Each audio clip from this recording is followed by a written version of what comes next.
What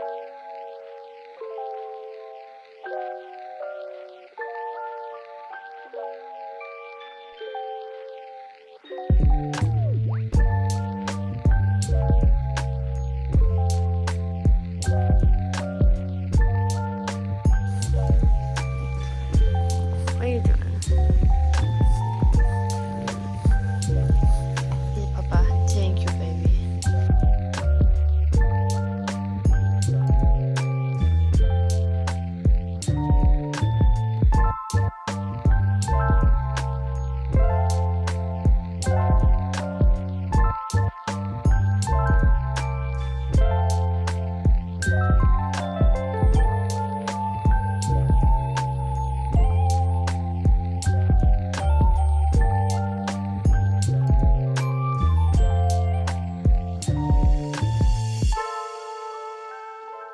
Hi guys, happy Saturday. I'm going to walk you through a full body workout from my new programming phase. We are starting this workout out with a good 10 minutes of dynamic stretching. I actually did a good 5 minutes on the treadmill just because it is absolutely freezing outside, just to make sure I was a little bit warm before even getting into my stretches. But this is also just a PSA from your favorite female health and fitness coach to not neglect your warm-up. This is probably the most important part of your entire workout, helping with blood flow, helping you have more effective mobile workouts, also preventing any risk of injury. It's just simply not worth it. So these are a couple of my go-to dynamic stretches. I personally like to focus on warming up my hips, my back, honestly the entirety of my body, especially because we are doing a full body workout today. Like, I need to be nice and warm and ready to go. And you should genuinely feel nice and warm and sweaty once you're done your warm-up. This typically indicates you're ready to get into your workout. Today we're actually starting out with barbell back squats. Such a classic. This is something that I personally neglected for a long time because I felt as if I was not quote unquote good at them. But it's just like anything. If you are afraid to do something or you're not doing it regularly, of course you're not going to be good at it. So I really try to make it a priority to at least have some type of squat variation in every single one of my programs because it is so amazing as a compound movement. And we're actually focusing on slow eccentrics. So I'm counting in my head to about 2 to 3 Mississippi on the lowering portion of my squat to gain the most out of time under tension, focus on control, my form. And here we're doing 3 sets of 10 to 12 reps. Then I moved into good mornings. This is something I haven't done in a hot minute, but I love doing this on the hack squat machine. I find it just hits the glutes and the hammies so beautifully, and you can load it quite heavy as well too. Again, here really focusing on time under tension. I'm really never in the position where I'm rushing my movements because that just puts you into a vulnerable state to injure yourself, as well as you're just going to gain the maximal benefits in regards to muscle development if you're actually slowing things down. Then we moved into my staple. I love shoulder press, you guys. It's probably my favorite. This is a bit of a different machine I haven't used before, but I do really love using machines for shoulder press just simply because it is so much safer to fail on versus dumbbells. I find myself kind of maxing out my dumbbell capacity to where I can't lift it above my head, but I can press it. So using a machine, you can really load this heavy and really push yourself. And we're doing 8 to 10 reps here. This is another machine that I'm really fortunate that my gym has. It's a Tricep Extension. I'm still playing around with this one a little bit, but we're doing higher reps. So 3 sets of 12 to 15 should really feel that burn. And you do want to make sure you're keeping a slight bend in your elbows throughout the entirety of the movement. Going back to low body, we're actually moving into laying hamstring curls. I freaking love this machine. Again, there's something so nice about machines because they are just simply so safe to fail on. But again, we're really focusing on control here. You can see I'm not like just thrusting my legs back. I'm counting to like a good 2 to 3 seconds when lowering my legs back down. And these burn such a staple for the hammies. Then I moved right into band assisted wide grip pull-ups. I am trying to get back into my pull-up game, you guys. It's taken a bit of time. I feel like this is one movement that you have to be so consistent with in order to just rep them out. Like, kudos to the people who can rep out 10. Like, I wish. I am slowly trying to work into body weight, but obviously starting off with a little bit of a heavier resistance band. Then I'll work down to a lower resistance band and slowly work my way back into body weight. And then I have been really intentional about adding more core work in for many different reasons. Stability, just functionality, it helps with other movements as well. So I'm just using a kettlebell and we're doing oblique twists. I did 15 reps with my legs at a 90-degree angle, then dropped my legs and did another 15 reps, and I did this for 3 full sets.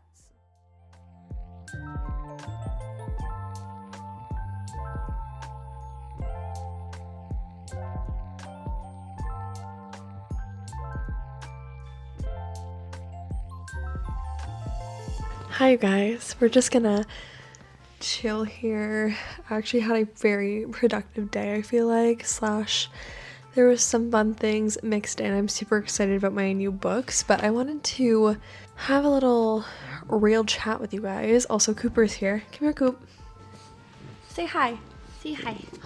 This is Cooper. Let's hear Cooper. This is Cooper ASMR.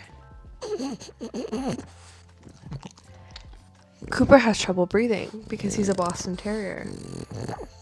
How do you feel about that, Cooper? No, we're not eating the microphone. I just wanted to share how I've been feeling as of late. I don't know if it's just like weird in between Christmas and New Year's, but I've just been feeling a little bit low recently, and I just really want to keep it real with you guys. I had a slight mental breakdown the other day.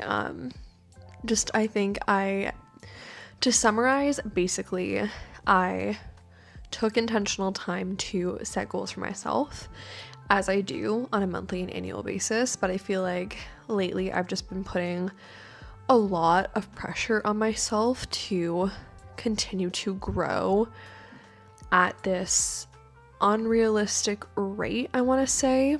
I'm trying to figure out how much I want to share with you guys. I think I've basically just been putting a lot of pressure on myself. The main kind of summarization, I did like a full brain dump yesterday, which always makes me feel good, is just that I have to remind myself that growth is not linear.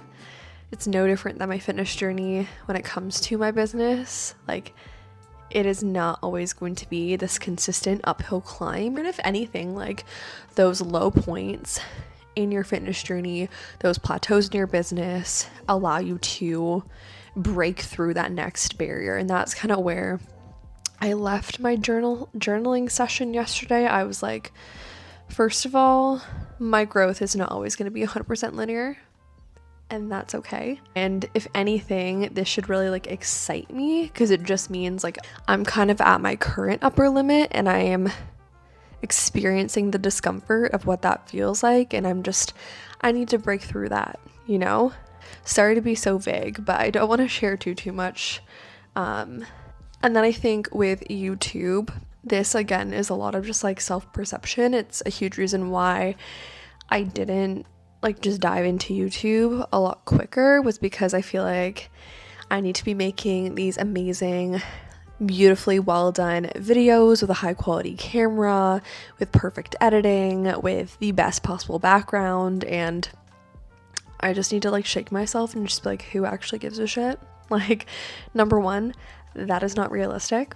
Like, who is gonna resonate with me having this perfectly curated YouTube video where I'm showing my perfect day in the life? Like, no. Like, while that might be a goal and aesthetic, like, is that realistic? Can people actually resonate with that? No. As I was saying, I feel like I had to get over this like mental hurdle of my YouTube videos not being perfect. Like, I'm a beginner.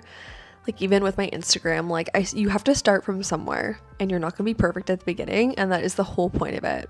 And I think same with business. I think I have seen so much growth, myself personally, the business personally, that I genuinely forget that I have only been doing this for 2 years. Like, I am still a beginner. Like, I'm still figuring my shit out. I'm still learning, still adapting, still growing. Like, And in comparison to my fitness journey, like it's no different than the first 2 years that you spend inside the gym. Like you're gonna experience those newbie gains for the first time, and then you're probably gonna hit a plateau after a while and have to try something new or learn something that's gonna allow you to accelerate your fitness or, you know, optimize your nutrition, tap into stress management. Like, you know what I mean? It's not, at the end of the day, no matter what thing you're pursuing in your life, whether it's finances, business, job, career, relationships, health and fitness journey, like that growth is not going to be 100% linear. And I think that's all that I'm trying to say. This, honestly, I would also just classify as a pretty perfect Saturday. So nice for me to mentally and physically like reset on a Saturday, sleep in a little bit, still get my morning walk in, my breakfast. I love breakfast. If you're a part of this community, we do not skip breakfast, okay? Never will, never have. Went to the gym, hit a good full body workout, felt really good after, got some books with my Christmas gift cards. Solid day. Normally when I'm in these like really poor headspaces, there's a couple things that I know will 100% make me feel at least 5% better. Movement is one of them. Like movement transparently is medicine. Like getting outside, getting fresh air, walking, moving my body, going to the gym. But movement is one. Nourishing my body properly is another one. Am I eating nutrient dense meals? Am I actually providing my body with what it needs to actually like flourish? Drinking enough water, getting enough good quality sleep. If I am in like a decently shitty headspace and I'm finding myself kind of like spiraling, overthinking, journaling is huge for me, like brain dumping or just talking to my boyfriend or just talking about how I'm feeling in general, just to get like a healthy perspective, I think is really important if you have those people in your life. And I think the other thing is also just like disconnecting, like quieting the noise. Kind of ties into all those things, like going on a walk, going to the gym, undistracted, not scrolling on Instagram in the middle of my session, not answering my clients in the middle of my session, like just really taking the time for myself. I feel like you guys are going to become my new like diary, and I really appreciate you if you're here and if you've been listening for this long and if you've supported me in any possible way. Thank you guys so much, and I will see you in the next video.